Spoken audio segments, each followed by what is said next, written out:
Hello, and thank you for joining the podcast Emergency Minute. Your host is an emergency medicine physician who brings over 20 years of experience in healthcare. Dr. Parente will take you through some of the trending topics and challenges faced in the ER and all of healthcare. Join in the fight against misinformation, and don't forget to follow on social media at Dr. J. Parente. Now, here's your host, Dr. John Parente. All right, everybody, welcome back to Emergency Minute. I know it's only our second episode of the year, but as you can see behind me, I've been working very hard at putting together some visual effects here for you, doing a visual podcast in addition to the audio podcast that we've been doing. Hard to believe this is episode number 26. Also hard to believe in 25 episodes, I've never had a video podcast, nor have I had a guest. And today I have both. So very honored to have a guest with us today, another emergency medicine physician. He and I are going to talk about some tales from the pit. Yeah, a little bit of a play on words with the show that just came out featuring Noah Wiley with the pit, which is fantastic. If you haven't had a chance to check that out, you should. However, today, really, we're just going to talk about two ER docs, two veteran ER docs, just talking about some cases that kind of change the way we look at things and some of that. So we have with us today Dr. Anthony Guynes, who is not only an ER physician, former minister, and also private investigator, which crazy background.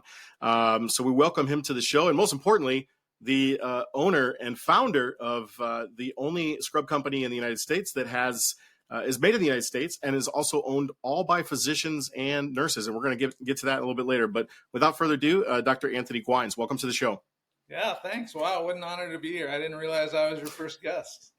Yeah, absolutely. We're thrilled to have you, and it's long overdue. It's something I've been wanting to try, but getting a little bit outside of my comfort zone, and as far as getting into the visual aspect of podcasting, as well as bringing on some guests that want to be a part of Emergency Minute. And I think that it's only proper that the first guest should be another emergency medicine physician. Wow. Well, I always thought I had a face for radio, but I guess we'll give this a shot.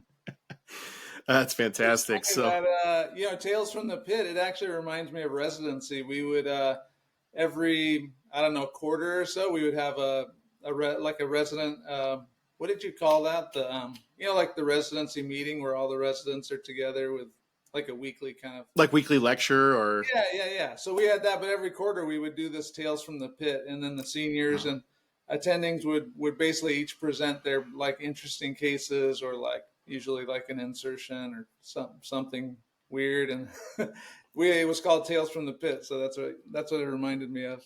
Well, I appreciate you giving me the opportunity to use that title. I do like the title. And I do think it's a great way for us to learn some of the stories that you hear, from other physicians. You're like, wow, I probably could have missed that if I wasn't thinking of that or if I didn't hear this story. So I think it's a good way for us to sort of, have that dialogue and help each other because medicine can be very humbling, as I'm sure you are fully aware. Yeah, for sure. And so I'll kick it off. Especially in the ER, right? No, yeah, absolutely. The ER will as soon as you think you've got everything figured out, a case comes in that'll change your life, no doubt. And I'll take the reins here. I wanted to start off with this case. I'll never forget this case I had in the emergency room. This definitely has changed my approach to healthcare in general. But I had a lady that was in her 60s who came in with chest pain. Now, the interesting thing about her is that she was a bit of a frequent flyer. And we do see these in the emergency room, and they present very unique challenges, right? Because sometimes it's, for a variety of reasons. Some people do actually have pathology. Sometimes people get lonely. Sometimes, people are like the attention. There's a whole lot of reasons why people come to the emergency room. But this is one of those. It's like the hot potato, right? It's like you don't want to be the one that gets stuck with the one time when there's something wrong. Exactly. And this is one of those cases that's terrifying. So I have this lady. She comes in with chest pain, and I've seen her. The good news is I've seen her a million times in my career, so I know her very well. I know her history very well, and I, worked her up for chest pain, and of course everything was negative. The EKG was negative, the cardiac enzymes were negative, and so I kind of, but her heart score, and for those of you that are not familiar, a heart score is a way for us to sort of objectively determine, who would be low risk that might be able to go home, and like who's medium or high risk that would need to be hospitalized. And, her heart score was definitely positive. Like she should have been admitted to the hospital. So I called the hospitalist, who, by the way, is phenomenal, a fantastic hospitalist. I don't want this to sound like I'm being negative towards him. And he was like, oh my gosh, she's here all the time. I really don't want to admit her, and so we're kind of going round and round. So long story short, I get a second set of cardiac enzymes, and those are still negative, but she's still having pain.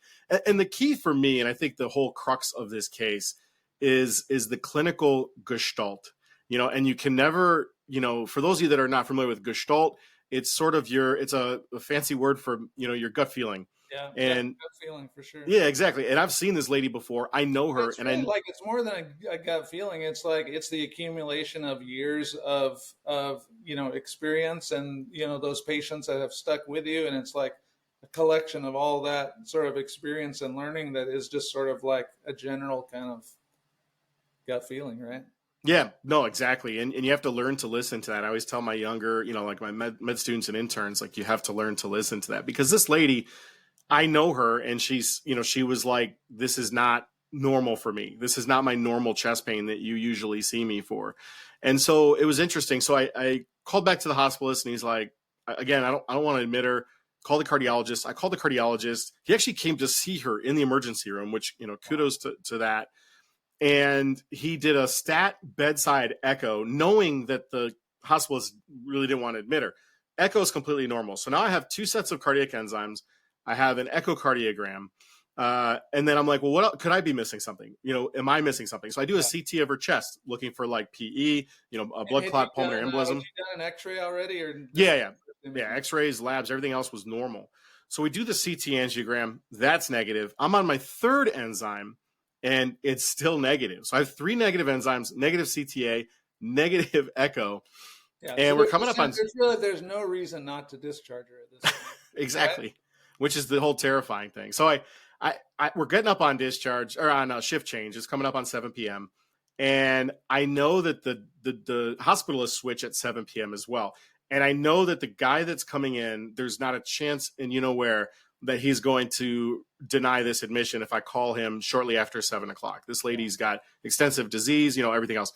So I signed it out to my partner. I said, listen, please admit this lady after 7 o'clock. At this point, it was almost 7 o'clock.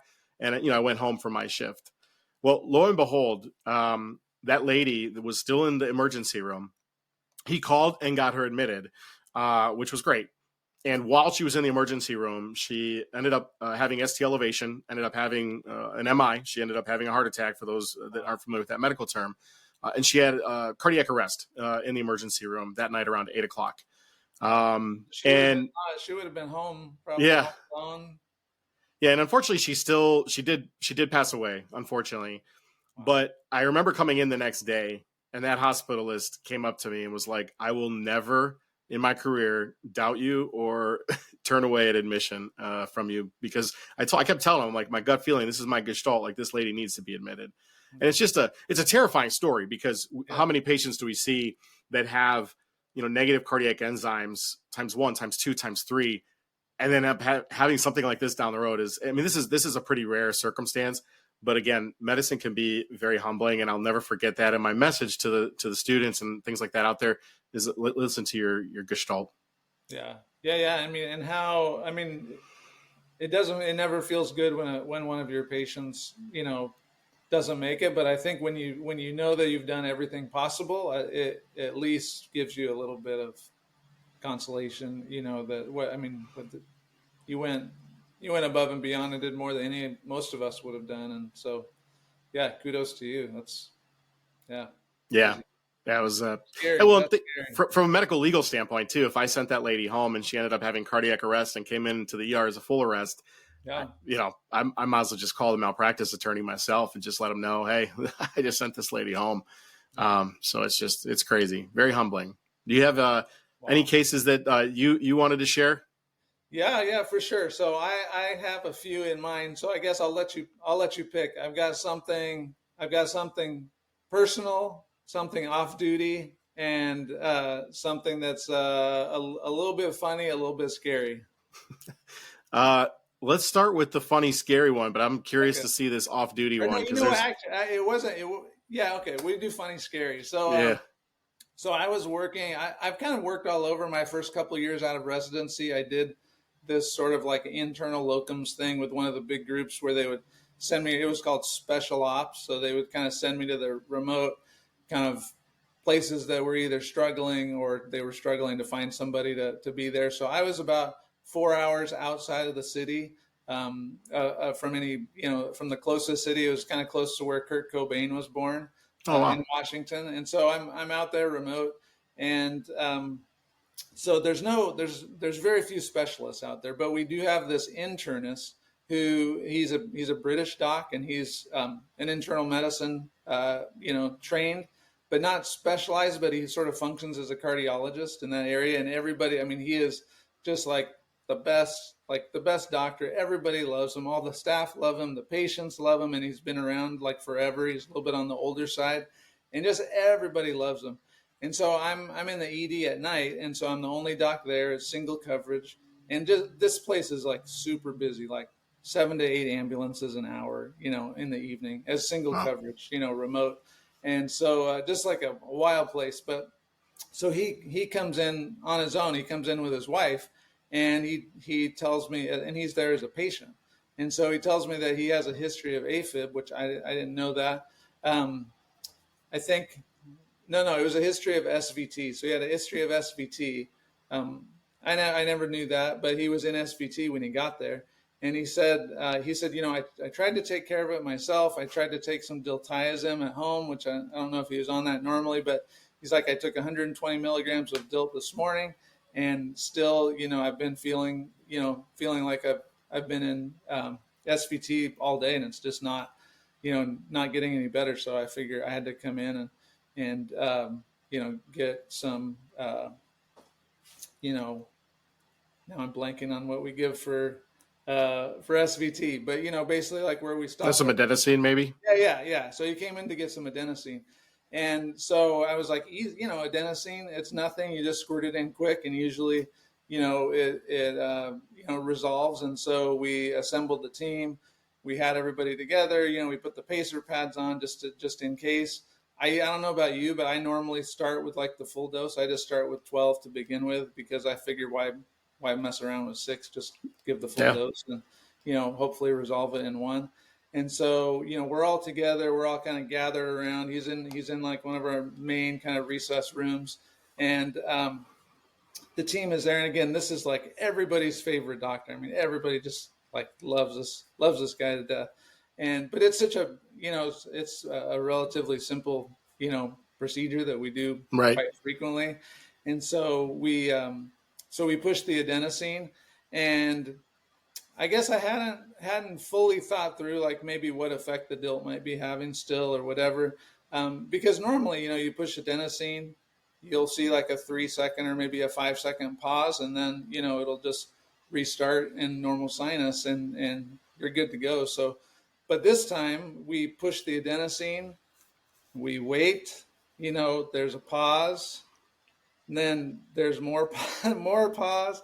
Felt like, it must have been like 30 seconds. Probably wasn't that long, but it felt like probably felt like an hour.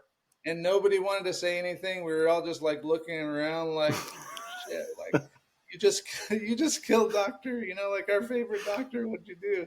And then, finally, we saw that first beat, and then started like slowly, and then, kind of just came back to normal sinus rhythm, and we all kind of breathed a big sigh of relief. And then it was like, oh my God, I thought you killed doctor, so-and-so. And so, and then when he came back, when he woke up, we kind of told him what happened, and it was kind of a big sort of joke, and it all turned out fine, but it was funny. I can tell you, I've been there before. Yeah. Having been there before, where everybody's looking around in the room like, okay, 5 seconds. How long is this pause before it restarts? Right, like it's going to restart, right? It feels like a lifetime. Yeah, that's funny. Wow. That it reminds me of a case that I had that once where a patient came in by squad, and I took the squad call. I'm not really sure why. I just happened to take this call, and they're like, oh yeah, frequent flyer, guy's coming in with back pain, I'm sure he wants pain meds or whatever. And I'm just like, whatever. I take the call, I hang up, and then I'm doing my work, and there's other patients in the emergency room. It's pretty busy. And I watched this guy go sailing by on the gurney, and I'm like, that's the back pain guy? I'm like, something's wrong with that guy. Like, you can just tell, there's like as an ER physician, you can kind of just look at someone and be like, something's wrong. Something's seriously wrong with this person. And it's called the LLS score. Have you heard of that? No, what's that? LLS, it's the looks like shit score. It's either a 0 or a 1. Fair enough. Well, this guy's definitely positive LLS score then. That's funny. I got to use that one. I think that was Scott Weinhardt's. Okay. I like that. So, yeah, so there was definitely something wrong with this guy. So I just kind of, yell over to the nurses. I'm like, hey, hook him up to the monitor. Let's just, see what's going on. I'm finishing something else at the time. So they hook him up to the monitor, and I'm able to see like where I'm working, like my workstation. I'm able to see like some things. I'm like working on these patients and like discharging somebody or something. And I kind of look up and I'm like, somebody's in non-sustained VTAC. Like and I'm like, is that the back pain guy? And I'm like, oh boy, I got to go over there. So I go over and see this patient, and he's got this, that look of doom in his face, which I'm sure you've seen before. Patients will oftentimes, when they're under, some type of really bad thing happening to them, just have that look of just like doom and impending doom, and you're like, okay, yeah, this is real. Like, let's see if we can figure this out very quickly. Yeah, and the same way. What's that? Then you start feeling the same way. Exactly. Then you have the impending doom. So we started working this guy up, and his EKG was abnormal. He was throwing all kinds of ectopic beats and little short runs of non-sustained VTAC. Said he really couldn't feel much with his like toes, and he was having like some spotty vision. His arms were numb. Like, he just kind of like had like just complete all over symptoms. Yeah. So we ended up sending him over for basically pan scan with a CTA of the chest and abdomen. And like I don't know that I could quantify like how many PEs he had. And the best way the radiologist described it is he's like, just imagine a shower of emboli everywhere. Yeah. Wow. And so we ended up, I ended up putting him on amiodarone because he was throwing all these beats everywhere. We heparinized him and we life flighted him. We're just a small community hospital. So we life flighted him to a hospital in Toledo.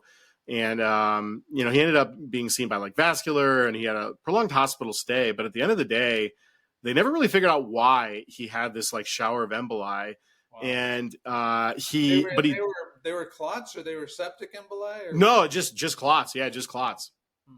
And so he's till this day, he's still on blood thinners. Really, his only deficit is that he had some decreased vision, but really overall turned out pretty well considering like what could have happened. Yeah. And for like the longest time, he used to come every year around that time, like when I saw him, and he used to bring donuts to me and to the department. And my take home message on that was always like, our paramedics, do a great job, and this is not meant to be disparaging towards them. But when someone gives you a report and they try to downplay something or anything else, man, you never know. And I'll never forget that case because it was just so bizarre seeing this guy with, quote unquote chronic back pain who's going into VTAC and watching him drive by it. I'm like, something's not right with this guy. So it was a kind of a crazy case that I had that I wanted to share.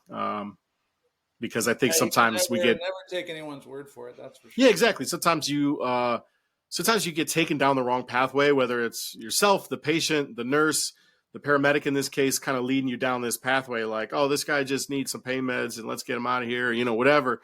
But sometimes, bad things happen to people, unfortunately.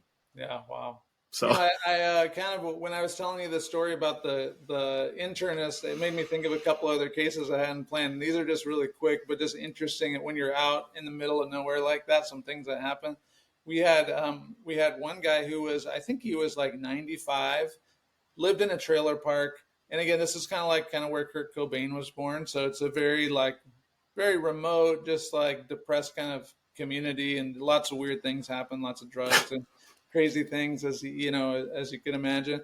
And so this guy was 95, and he came in, and he had been alone at night. He lived in a trailer, and there was a young girl who was, I think, like in her 20s, and she was high on meth, and she, for some reason, got in her head that this old man had kidnapped this missing girl who had been missing in the community for like years and years, and everyone talked about her a lot, and got in her head that he had kidnapped her, this 95-year-old guy who's just like asleep in his trailer. So she breaks into his trailer with a hatchet and just starts hitting him in the head, with this hatchet. And so he comes in with, these hatchet injuries from this young girl, and it's just this old man just like asleep in his trailer.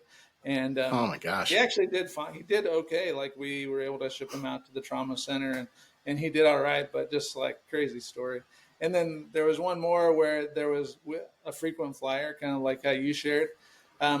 This lady who, is probably in her 40s, and just had problems with like drugs and alcohol. So she would come in quite frequently with like really high alcohol level and would just metabolize. But we all knew her. She was like very nice. Everybody kind of like, everyone sort of felt bad for her. It wasn't like, she wasn't like a burden or anything like that. It was just, we saw her all the time. But so there's this one night, it was like 3 a.m. when I'm there again, kind of single coverage.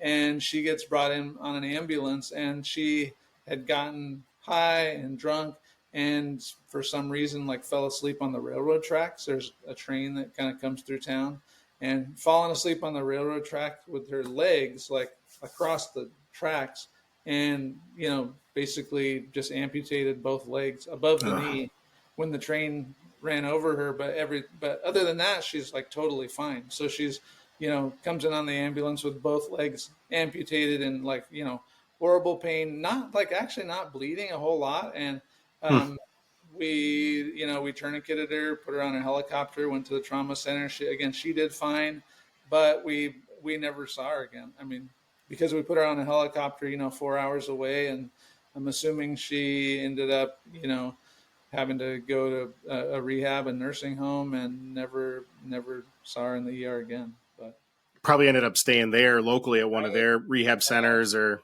who knows? Oh my gosh, that's crazy. Yeah, wild stuff out there.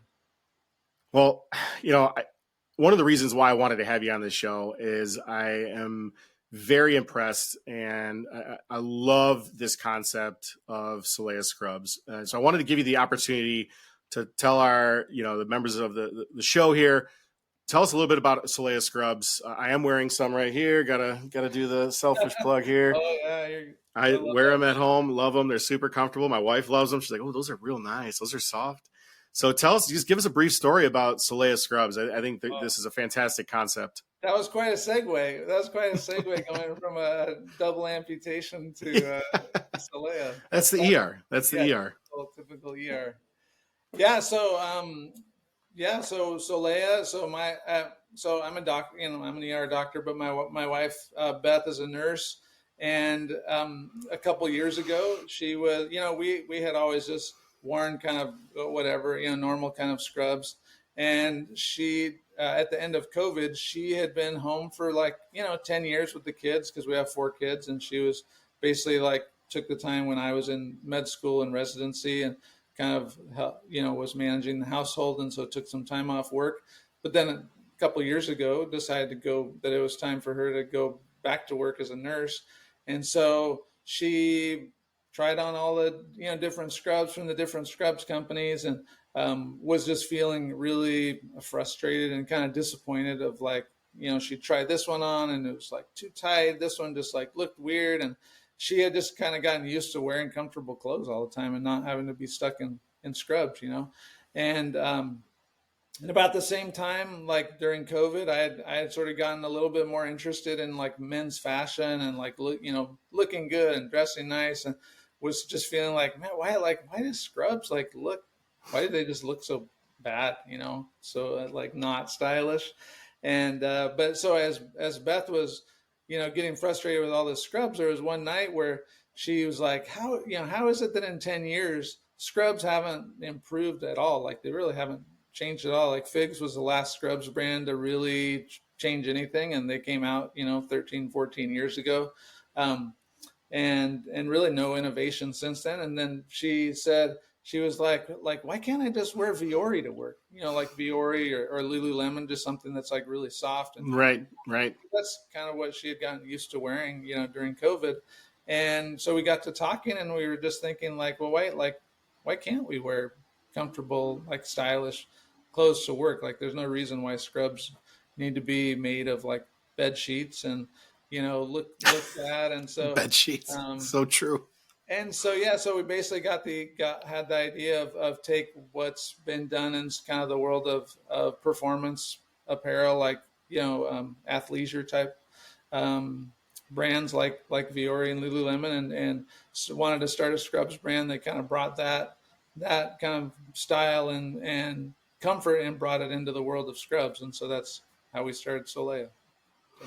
Well, it's such a great story, and I couldn't agree with you more. Anybody who's ever worn scrubs knows that they're all basically trash. We wear them all the time. They feel like sandpaper, and it's one of those things that you don't really think about. But now I think about it all the time because I have Soleya, and I'm wearing it. It's a game changer. And now I've got some nurses that I work with. They're like, oh, I got to have the Soleya scrubs on now, and so it's really cool to see. And I think there's definitely that niche of people that are out there like us that, work really hard and want to be comfortable at work. Like, who doesn't want to be comfortable at work? So I think it's a fantastic concept. And, so I'm glad that, my first sort of sponsorship of the show is here today with Soleya Scrubs. And I love the fact, obviously made in the United States, which is huge.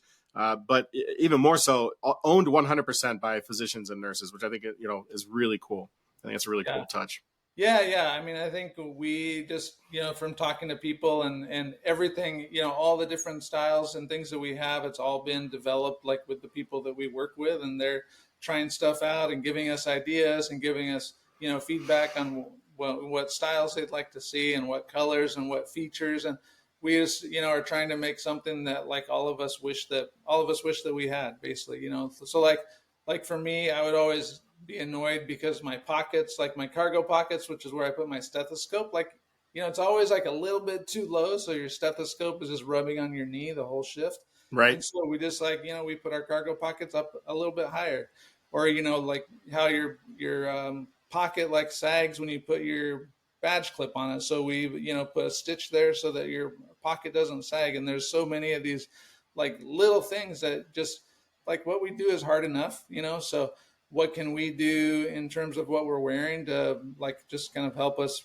be happier and more relaxed. And I mean, first time I've ever worn scrubs, we're in the middle of a shift, I'll either I'll look down and be like, man, these are so soft. They're just like, they feel so good, or it's like someone like rubbing on my arm or something because it's so soft and comfortable. And it's just like, yeah, it's like what we do is hard enough, so it's nice to be able to wear something that like makes us feel good. Yeah, I definitely get that with my shifts now, especially because I moonlight at a couple of different hospitals where people are like, what are you wearing? That looks nice. That looks good. That looks soft and comfortable. I'm like, yeah, it is. So definitely. Well, yeah, and they look good. I mean, we are able to, because we don't, we're not a huge brand. So we're able to take our time developing the styles, and, they go through 6-7 rounds of prototypes and having people try them like on shift and tell us what fits good, what doesn't fit good. And so we try to take time to just like really get it perfect, and we want it to look good and feel good. And it's worth the time. They're not the cheapest scrubs in the world. They're probably some of the most expensive, but it's worth it.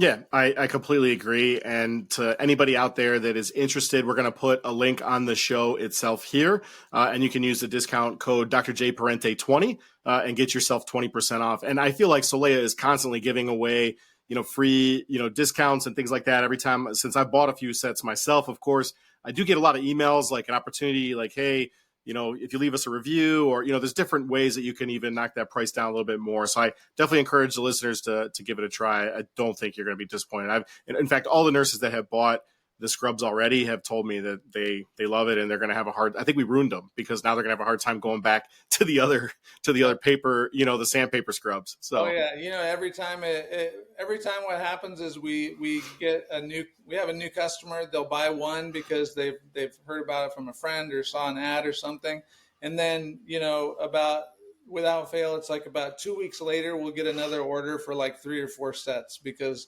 it's like once they feel it, it's like, or it's maybe like after 4 weeks where they're tired of washing it, like after every shift, because they want to rewear it every shift instead of their other scrubs. And so they kind of break down and buy more. And it's what we see. And it's encouraging for us to know that people love it. So. Well, good. Yeah, I definitely want to encourage the listeners to support a locally owned company that's new to the ball game and owned 100% by healthcare professionals. I think that is crucial. So I'm glad to obviously have you here on the show. I did want to talk about a couple more cases here before we wrap things up. I wanted to talk about this is sort of an ironic case more than anything. And I always talk to my residents and my medical students about the fear and the danger of crying wolf. Right? We've all heard that story since we were 5 years old.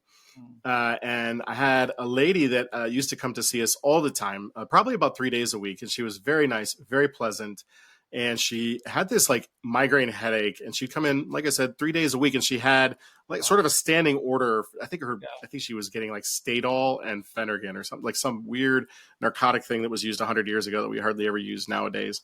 And I don't love giving narcotics for headaches because for a whole litany of reasons. However, in this particular case, she had this set up with her primary care physician. This was like her standing order. She came in, she was pleasant. She was always nice with the staff.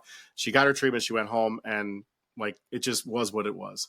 Yeah. And you never believe what she ended up dying from. She ended up coming into our ER unresponsive from an intracranial hemorrhage, from a brain bleed. And it just shows you that, and I'm not saying she was crying wolf, but she was in the ER 3 days a week with a severe headache. And one time she came in, with a severe headache, and she had an intracranial hemorrhage, a brain bleed. And so, she had probably. She had been there before. I mean, she had been there in the last day or two, and then came back. Yeah. She would come back, and she probably had, without exaggeration, 50 CAT scans, of her brain that were all negative until the final one, which was positive, of course. So I use this story to teach the students and the residents that, like, look, there's a reason why ESI levels exist for nurses. We if someone comes in with chest pain or headache or any other complaint, really, you have to approach it as if this is the first time you've ever seen them. And it's hard because when you get someone that's come to the ER multiple times for the same complaint, it's kind of easy to get down that road where you're like, oh, it's just, this is just, Bobby or whoever, and they're just here with their normal chest pain or whatever. So this case always resonates with me because, obviously, even though she came in 1,000 times for her headache, that was the thing that ultimately led to her demise. So, yeah, man, you've got no shortage of scary cases. I know, right? These will terrify you, keep you up at night as another ER physician. But good cases to learn from. Yeah. I want to hear about this case of you off duty. I want to hear this one. Oh, off duty. Okay. All right. Well, so it's really interesting to me. So when I think back, I don't think I've been doing this quite as long as you because I had like a career change. But when I think back about the patients that had sort of the biggest impact on me, other than one of my own kids, that's the personal one. But when I think back about the patient that had the biggest impact on me, it's ironic that it was a patient that was when I wasn't even working. I was off shift. And so what happened is this was back when I was, working for that big, corporate group, and I was out in a remote location, different than the Kurt Cobain spot. It was right around Christmas. I remember it was, so I'm in this like neighborhood poker group. And so the reason I can remember when this was is because it was our last poker party before Christmas. And so this was before the pandemic. It was our last poker party before Christmas. And so I had finished my shift. It was like a 12-hour shift, a couple hours outside of the city. And I was on my way from my shift to my poker party. And so I'm driving on the freeway. I was probably 40 minutes I live in Seattle, so it was about 40 minutes out of the city. And as I'm driving on the freeway, kind of normal traffic, and then it slowed down kind of a little bit, but this is in the afternoon, like a not quite rush hour, but like maybe a little bit after rush hour, I think. But traffic started to slow down a little bit, but like kind of right in front of me, it slowed down. But there was nothing really happening. It was just kind of slowed down. And so as I'm driving, I'm in the fast lane, and I look over and I see a motorcycle that's just like down on its side on the shoulder of the freeway. But other than that, like everything's normal. It's just traffic slowed down a bit. I saw this motorcycle lying down, and I just I thought, I should probably pull over and just like make sure that everybody's okay because, who knows what. So I just pulled over on the shoulder. By the time I pulled over, I was like maybe a couple blocks down the freeway, and I get out and I start kind of walking back towards where the motorcycle was. And on the freeway here, there was like a really big median, like maybe like 30 feet between the other side of the freeway and our side. And then it's all like, so it was like our freeway was up here, the opposing was down here. And so then there was this like grass median that was like a hill going down. So as I'm walking back to where the down motorcycle was, I see this guy on the median that's like waving, like, "Hey, come over here, over here, over here." And so then I'm like, "Oh shit, like what, like something happened, And so I start running towards this guy. And then by the time I get there, the person who had been on the motorcycle was he was down on the median on his back, kind of laying sideways, like sort of cattywampus down the median, but his head is like down like this. And the guy that had been waving was down at his head and just basically like holding his head, stable like this. And the guy is like barely breathing. And as I kind of see what's going on, the guy that's holding his head is like, "Hey, I'm an ER nurse. I just stopped like the same time as you and ran over here." And I look at the motorcyclist, and his right arm is gone, so like about here. His left leg is gone, right, like at the thigh, like above the knee. And he just has like kind of like gasping respirations, like not making a sound, not moaning, like he's just kind of like barely breathing. And this nurse is like, the nurse was there first, I was there second. He was an ER nurse that was like on the other side of the freeway, and he had seen the motorcyclist hit the median and then kind of fly he saw him flying through the air and then landed on the median. And so we're basically, we're like, his girlfriend was calling 911. He was holding C-spine. We were trying to just decide like, what do we do? I didn't have a tourniquet with me. He didn't have anything with him. But then kind of gradually, this was maybe over 10 minutes or so, people started kind of coming over and seeing what was happening. And someone showed up that had like a jump kit with him, or not a paramedic, but just someone that was driving by. And they handed me a tourniquet, like a cat tourniquet. So I put the tourniquet on his arm. And at the same time, someone had another tourniquet. And this is like just all these, because it's rush hour, people are just showing up. And so I got a tourniquet on his arm. I got a tourniquet on his leg. We even at one point talked about like, do we try to like digitally intubate him? Because someone had like an intubation sort of kit, but not a laryngoscope, but just a tube. And we're like, he's breathing. We just sort of continued holding C-spine, tourniquet him. I wrote the times on the tourniquets, and so then after about like 10 minutes. An ambulance pulls up and they just kind of like scoop them up really quick. And I ask them like, "Hey, where are you guys taking them?" And they're taking them to Harborview, which is like our trauma center.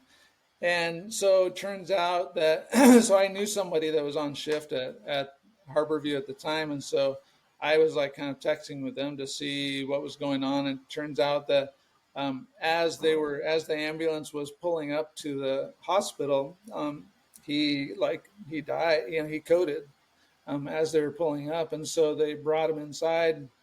It's one of those rare times, like, like we almost never like crack someone's chest in the ER anymore. But he had it was in the trauma bay where he, coded. And so they cracked open his chest, they massaged his heart, they brought him back to life. Ended up having like 17 surgeries in the hospital, kind of over a few weeks and months. And then I got a call from the fire department, maybe, I don't know, 2 or 3 months later. And they invited me and the nurse back to the fire department to meet the guy, And so it turns out that he was a young guy, like in his 30s. has like 4 kids, same as me, and ended up after that whole, dying 17, 18 surgeries. He was completely, like, totally fine. That's He was crazy. missing his arm, he was missing his leg, but like completely neurologically intact. Um, was completely amnestic to like anything that happened before the accident, anything that happened in the hospital. Like, didn't remember any of that. I guess he had woken up at one point in the hospital and told his wife what had happened, but then when he woke up again, he didn't remember any of it. Um, but completely, like, totally fine. The fire department actually like gave us like a service award type thing, and Wow. we got to meet him and take pictures with him, and we've gotten together for lunch or breakfast a couple times since, and so pretty and just like totally random kind of coincidence that I just happened to see the motorcycle and pull over. But if we hadn't have tourniqueted him, I mean, Yeah. he would have died too soon, and there was nothing they could have done. So yeah, What a crazy case. My goodness. wild. Man, when we were talking about preparing for the show, I didn't know you're going to bring me that heavy hitter. I feel I'm talking about headaches and stuff over here. You got actually saving lives. No, that's awesome. That is great. So now every time, and then after that, then I show up at the poker party, and I'm like, guys, guys, you will not believe what happened to me on my way here. Oh, I forgot. They're like, yeah, whatever, sure. Every poker party, we end up talking about that now. Wow. That is a crazy story. And I don't know what the rate is. Do you know what the rate is for people that walk out of a hospital that undergo a emergent thoracotomy? It's less than 5%. I've been probably less than 1%, I would imagine, but holy cow. What a cool story. Well, I appreciate you sharing that one. You dropped a teaser on taking care of one of your kids. Yeah. Do you want to talk about that, or is that too personal? No. I'll happy be a good case to end on. Well, like I said, or like you said at the beginning, I haven't been an ER doctor forever.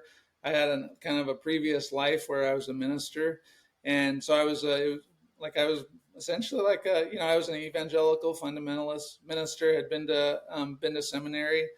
We actually were missionaries overseas for a couple of years in India and Pakistan. And at this point, we had come back. Our oldest had been born overseas when we were in India, and so I was a pastor at the church in Southern California. We were living like in the parsonage of the church, so it's like a little house that the church owns where you stay in, and that's sort of like one of the fringe benefits of working in the church because you're not making that much money. So Josiah, who's our oldest, he was like. I'd have been like 3 years old, I think, at the time. This was like, it was after work. We were home in the parsonage, and he was sick with just like a cold or something like that. I think he was 3, and so he had a fever, and so Beth, who she's a nurse, she was just kind of trying to work to kind of like get his fever down a little bit, and not that. You need to like get someone's fever down, but at the time, we thought like, oh, he's got a fever. We should try to get it down. And so she had him like in a kind of like a lukewarm bath and had given him some Tylenol and was trying to get his fever down. And again, at this point, I had no medical background whatsoever. I never had any intention of being a doctor. I had flunked out of biology in college like 3 times. Like biology for non-science majors, had flunked out of that 3 times. So like no medical knowledge whatsoever. And so Josiah's in the bath, like just trying to get and Beth's trying to help him get his fever down. And he like all of a sudden starts like shaking, like basically like having convulsions. And so she, remember she brings Josiah. Sorry. That's okay. So she brings Josiah out to me, and she is like, she's like wanting me to hold him so that she can call 911. And so she gives him to me, and I'm holding Josiah, and she's calling 911 and kind of telling them what's happening. I have no clue what's happening. Like, I just know that Right. he's like convulsing at this point. Like, I'm holding him and he stopped breathing. And so like his lips are turning blue. I think that he's dying. And I remember like as she's calling 911, and I've been a pastor for, quite a number of years, and we've been overseas. But I remember like the thought in my head of like thinking like, God, if something happens to my son, like, fuck you. I'm done with this. Like, I'm done being a pastor. I'm done Right. with Right. all this. Like, I'm just sort of like, oh, totally done with it, whatever. And so then, obviously like it ends up like he's fine. We go to the ER, and, it was a febrile seizure, not like super common, not a huge deal. And he was totally fine. But I was kind of like, I think I was left at the time with like, I think that I probably don't believe in this. Like, I don't believe in this as much as I thought I did. And so it was sort of like the beginning for me of a, of a process of, just kind of like rethinking my faith and what I wanted to do with my life. And eventually, like after a couple of years, decided that, rather than being in the church and doing that I wanted to do something that was going to be like, helping people more in like a real life way. And so that was when I decided to like go, become a doctor and go to medical school.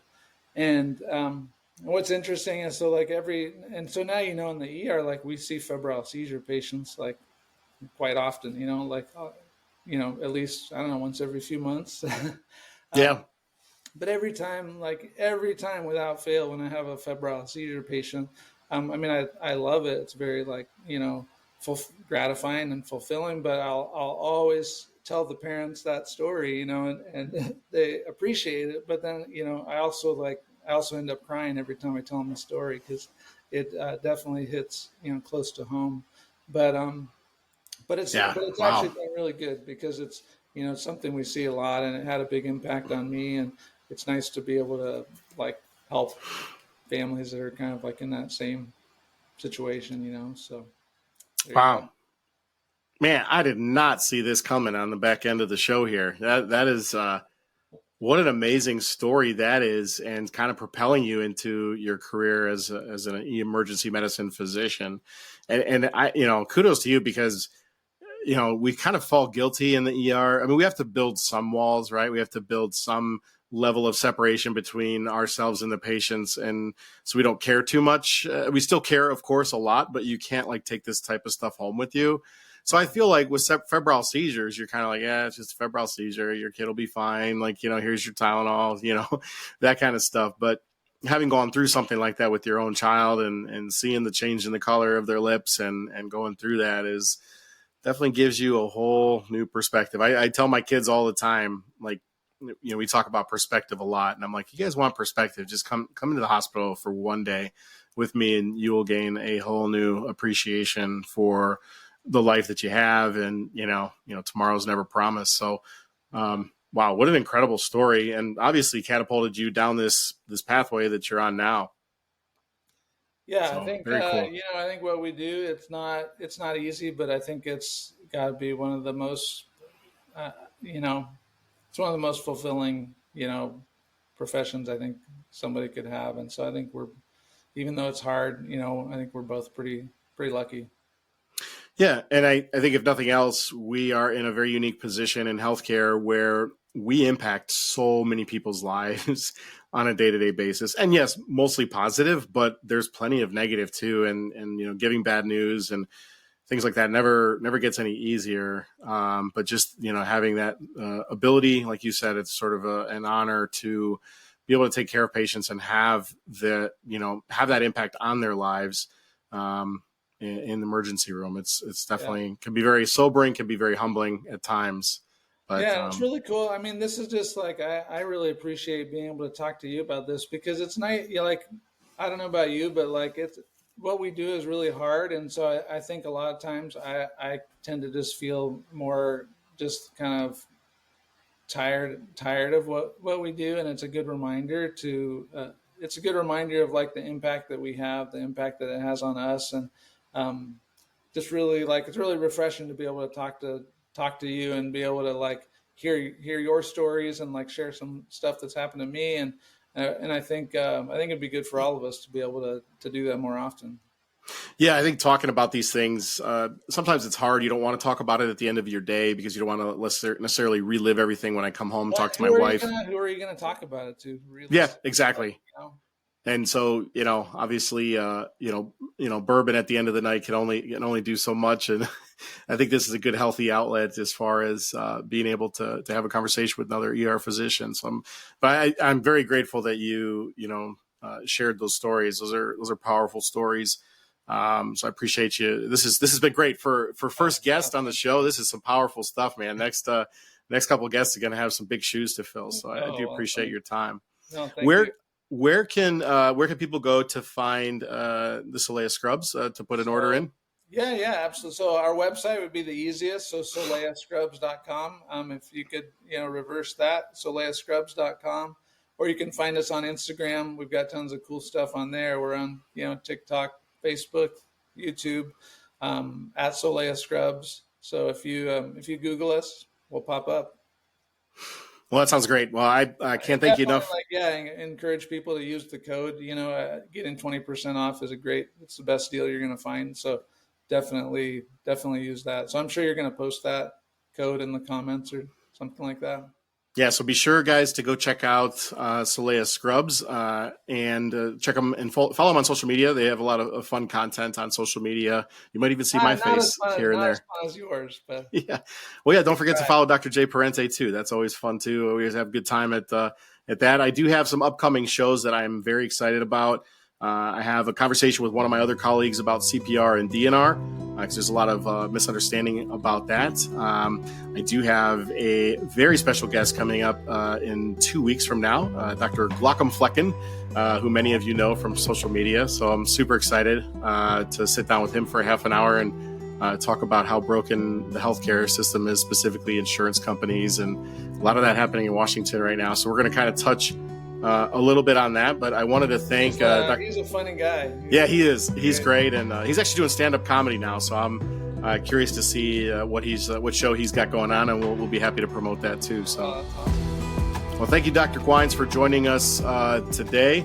I like to always end my show with the same phrase that I learned in residency, and it's just something that's always helped me feel better about the world. And peace, love, and happiness to everyone out there. Cheers, everyone. Thanks for joining us this week on Emergency Minute. Join us next time for more hard-hitting discussions on some of today's issues in healthcare. Don't forget to leave us a review on Spotify or follow on social media at Dr. J Parente.